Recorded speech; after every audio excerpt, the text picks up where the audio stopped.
Forward contract की कीमत और उसकी कद्र। अक्सर लोग ना इन दोनों को एक ही चीज़ समझ लेते हैं। तो आज इसी पर बात करेंगे और देखेंगे कि इनमें असल फ़र्क है क्या, ताकि ये कन्फ्यूजन हमेशा के लिए ख़त्म हो जाए। तो सवाल ये उठता है कि क्या फॉरवर्ड कॉन्ट्रैक्ट में प्राइस और वैल्यू एक ही चीज़ हैं? भाई पहली नज़र में तो ऐसा ही लगता है, लेकिन जवाब इतना सादा नहीं है। चलें, इस फ़र्क को समझने के लिए एक मिसाल लेते हैं। सोचें कि इनमें से एक चीज़ एक भारी भरकम लंगर की तरह है, जो एक जगह जम गया तो हिलता ही नहीं, और दूसरी चीज़ बिल्कुल समंदर की लहर जैसी है, जो हर पल हर लम्हा बदल रही है। अच्छा, तो सबसे पहले बात करते हैं उस लंगर की, यानी फॉरवर्ड कॉन्ट्रैक्ट की कीमत या प्राइस की। ये वो फिक्स रेट है जिस पर दो पार्टीज यानी खरीदार और बेचने वाला ये तय करते हैं कि वो मुस्तकबिल में किसी चीज़ को खरीदेंगे या बेचेंगे। और सबसे अहम बात, ये एक बार तय हो गई ना तो बस हो गई, ये कॉन्ट्रैक्ट के आखिर तक बिल्कुल नहीं बदलती। ये स्लाइड इसको बहुत ही ज़बरदस्त तरीके से दिखा रही है। देखें, चाहे कॉन्ट्रैक्ट आज शुरू हुआ हो, दरमियान में हो या ख़त्म होने वाला हो, ये जो कीमत है ये $100 पर बिल्कुल सीधी लकीर की तरह फिक्स्ड है। मार्केट ऊपर जाए नीचे जाए, इसे कोई फ़र्क नहीं पड़ता। तो वो तो था लंगर। अब आते हैं इस मौज मारती लहर पर, यानी फॉरवर्ड कॉन्ट्रैक्ट की कदर या वैल्यू पर। और यहाँ जनाब कहानी बिल्कुल पलट जाती है। कीमत तो फिक्स थी, ठीक है, लेकिन कदर ये बताती है कि किसी भी लम्हे इस कॉन्ट्रैक्ट की असल मार्केट वर्थ क्या है। ये हर दिन, हर घंटे, बल्कि हर सेकंड बदल सकती है, जैसे जैसे मार्केट बदलती है। और ये पॉइंट बहुत अहम है। जिस दिन फॉरवर्ड कॉन्ट्रैक्ट साइन होता है, ठीक उसी दिन उसकी वैल्यू हमेशा ज़ीरो होती है। अब सवाल यह है कि ऐसा क्यों? भाई सीधी सी बात है, क्योंकि इस वक्त तक ना किसी का फ़ायदा हुआ होता है, ना किसी का नुकसान। दोनों पार्टीज बराबर की सतह पर होती हैं।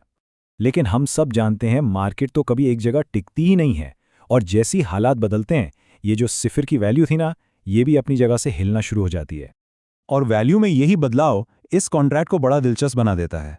होता यह है कि एक ही कॉन्ट्रैक्ट दोनों पार्टियों के लिए बिल्कुल अलग अलग मायने रखने लगता है। कैसे?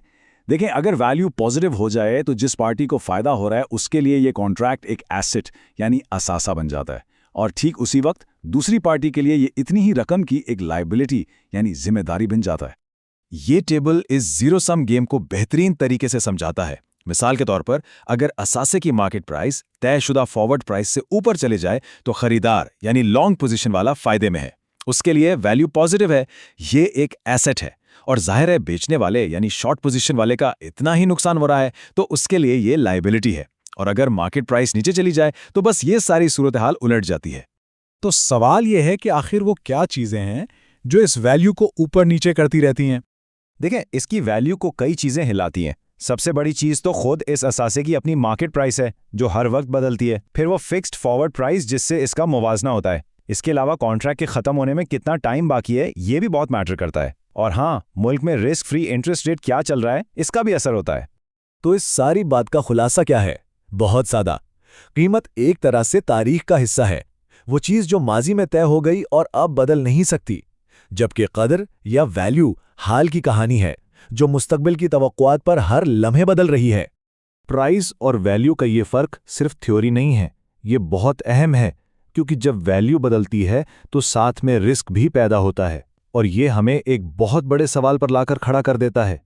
अगर किसी एक पार्टी के लिए ये कॉन्ट्रैक्ट बहुत बड़ी लायबिलिटी यानी एक भारी जिम्मेदारी बन जाए, तो इस बात की क्या गारंटी है कि वो अपना वादा निभाएगी? आखिर फाइनेंशियल मार्केट्स इस डिफ़ॉल्ट के रिस्क को मैनेज कैसे करती हैं?